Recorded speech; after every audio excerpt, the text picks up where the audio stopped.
অশ্রুজলে বরেণ্য রাজনীতিক সৈয়দ আশরাফুল ইসলামকে শেষ বিদায় জানালো কিশোরগঞ্জ ও ময়মনসিংহবাসী। দুপুরে ঢাকা থেকে হেলিকপ্টারে মরদেহ নেওয়া হয় কিশোরগঞ্জের শোলাকিয়ার ঈদগাহ ময়দানে। সেখানে গার্ড অফ অনার শেষে অনুষ্ঠিত হয় জানাজা। এতে অংশ নেন রাজনৈতিক, সাংস্কৃতিক সহ সর্বস্তরের লাখো মানুষ। পরে ফুল দিয়ে শ্রদ্ধা জানানো হয় তাকে। এ সময় নেতাকর্মীরা বলেন, রাজনীতির মাঠ থেকে সৈয়দ আশরাফের চলে যাওয়া কখনোই পূরণ হবার নয়। পরে মরদেহ নেওয়া হয় ময়মনসিংহে।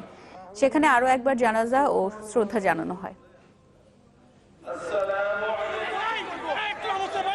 আমরা দেশের এই লোক, আমরা খুব ভালোবাসতাম তারা যা হারায় এখন আমরা সর্বহারা। আমরা আজকে যা হারিয়েছি, এই রাজনীতির উজ্জ্বল নক্ষত্র আমরা আর কোনোদিন পাবো কিনা আমরা জানি না। সব দল মিলে একটা শান্তিপূর্ণ পরিবেশে সবাই কিশোরগঞ্জে বসবাস করুক, আর কিশোরগঞ্জের উন্নয়ন হোক, এটা তার স্বপ্ন সবসময় ছিল এবং সবসময় ছিল। আপনার মৃত্যুর আগের দিন পর্যন্ত ছিল।